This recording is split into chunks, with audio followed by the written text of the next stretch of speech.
Perfect. So as Harshit discussed, that USMLE is basically a USA medical licensing exam. It is a three-step process.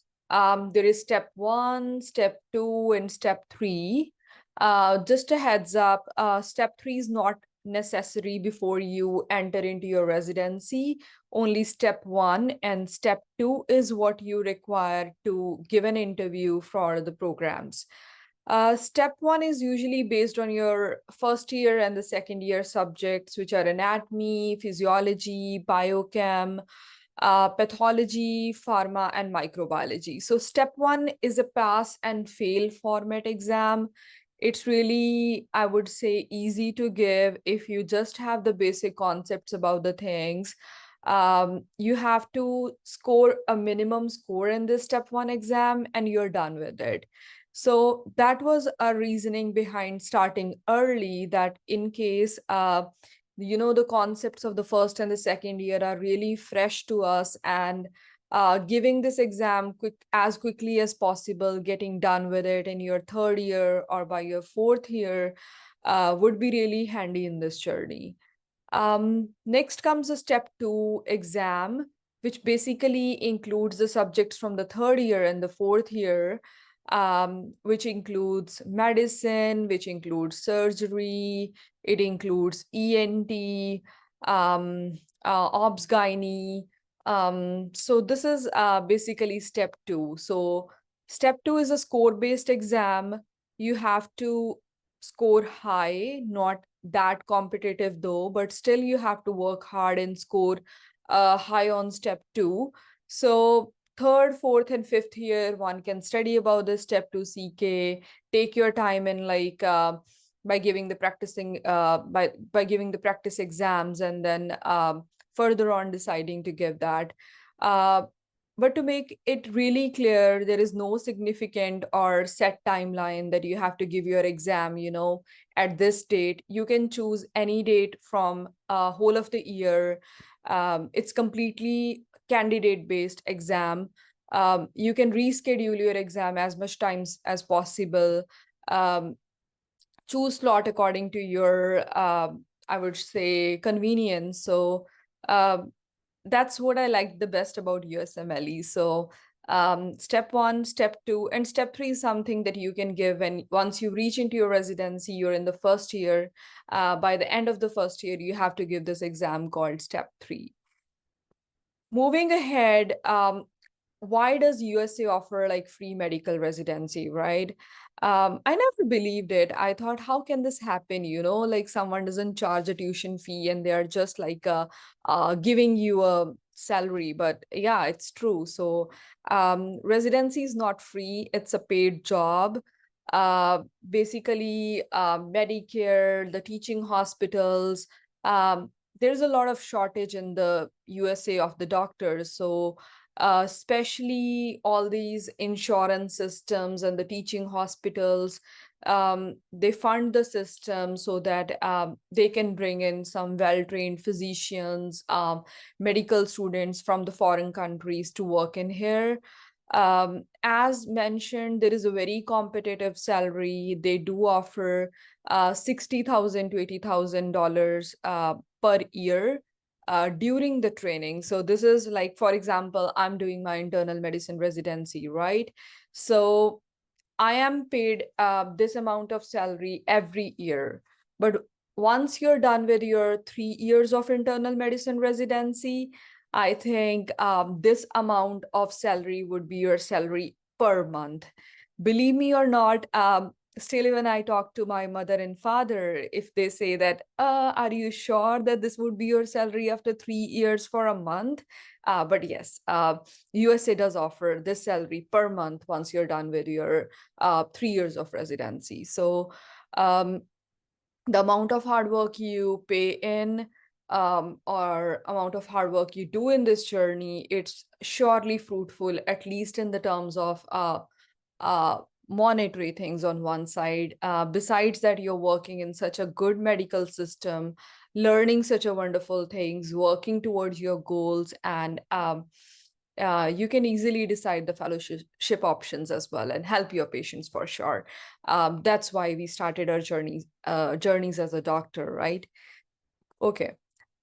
So what do you have to do to reach here, right? Um, Firstly, I would advise that start your journey early, right? Why to waste your um, few years after all the 6 years of the medical school? Why not do it within these 6 years? So um, uh, starting early will help you build a good foundation in your basic sciences, as I mentioned, and it would really help you in USMLE step one. Second thing is efficient time management. More you practice, more good score you would get, and you will understand the test taking strategies.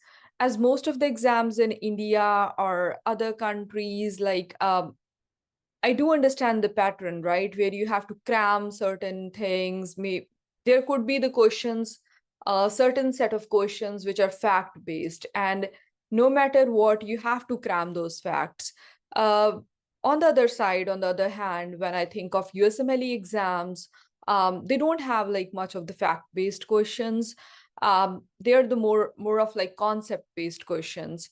If you read the set number of sources that are being provided, or practice all the questions which are being given on the website, which are given on the study materials, I think one can easily crack the USMLE exams.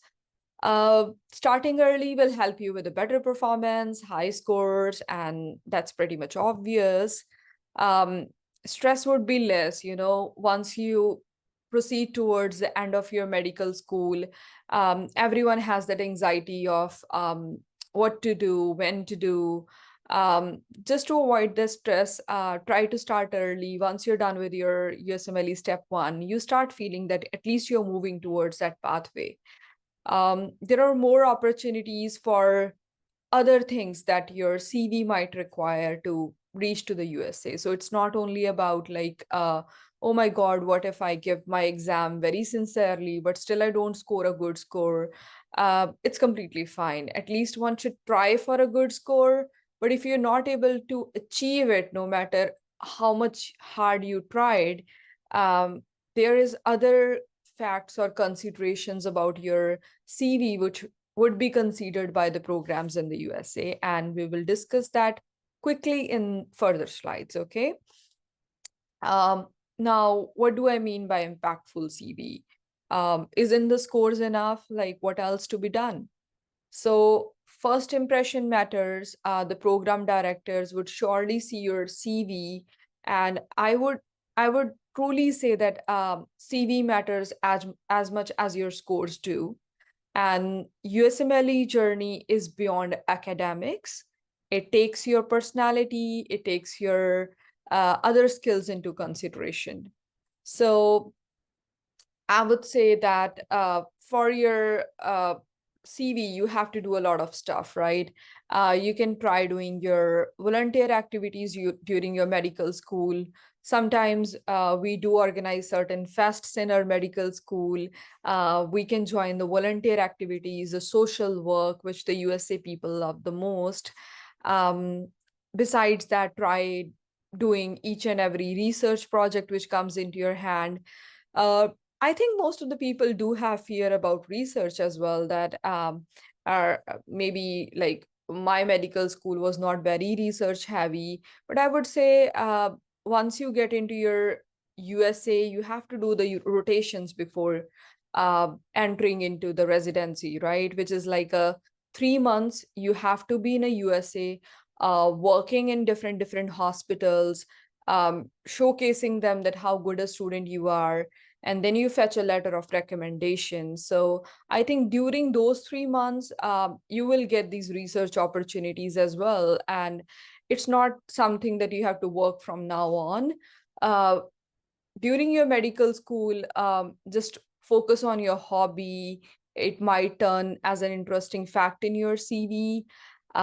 Work on your medical school exams, work on your scores for USMLE steps, and try doing some social work. I think um, doing the study all the time is not possible. So I think that's the interesting thing about USMLE, that even the things you do out of your study zone, you can bring them up in the CV.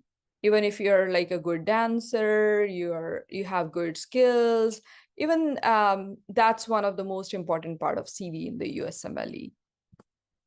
Talking about my journey, I think you will get a lot of clarity through my journey rather than me just talking about this process. Um, did my MBBS at Government Medical College, which is in Punjab in the northern part of India. Um, I was a little late, I would say. I started my USMLE journey in the final year because uh, I I I was not sure like how exactly the system works, but uh, I think earlier would have been more beneficial. Um, for USMLE step one, as I mentioned, just study your first year and the second year subjects and go ahead and give that because it is a pass and a fail format exam, right? I gave it during my final year.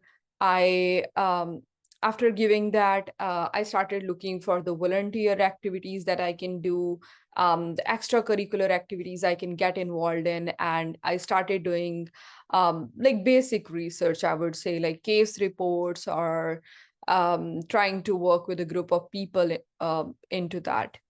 So that was something that I gave. And later on, then I decided to go to the USA for my rotation, which was sub internship in the USA, right? It's a very hands-on experience that you can get. Um, so starting early not only helps you in getting done with these exams first, but you can, while being a medical student, you can visit USA and you can also gain this externship, sub-internship, which might be the heavy terms for you as of now. As you will pursue in this journey one step at a time, I think these things will be more clear and you'll have more clarity into this journey.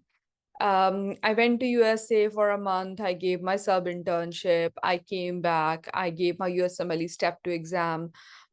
You can schedule these exams in any of the countries that you are at present. So it is not mandatory to go to USA to give these exams. Step 1 and step 2 can be given in any country that a candidate would like to. So I gave my USMLE step 2 by the end of my internship, which is the last year of medical school in India. I went back to USA, did my other externships, secured letter of recommendations from there, and then I applied for internal medicine residency programs. Interviews do start coming up. They will interview you maybe for like 15 to 20 minutes, where they usually ask you about your CV, about your hobbies, about what made you to decide to come to USA.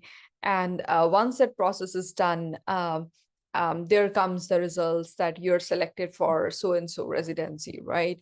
Um, so finally, I mashed into my internal medicine residency here. Journey had its challenges, of course. It was an overwhelming process at times, but with persistence, I made it. And I would like to say, if I can do it, so can you.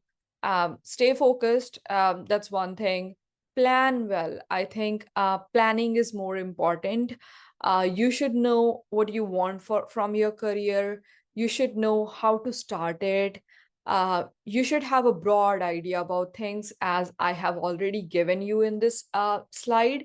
But again, take one step at a time. Believe in yourself. You can do it. And this journey is truly rewarding. Every single step, every single step ahead, the hard work you'll put in, it will really work for you.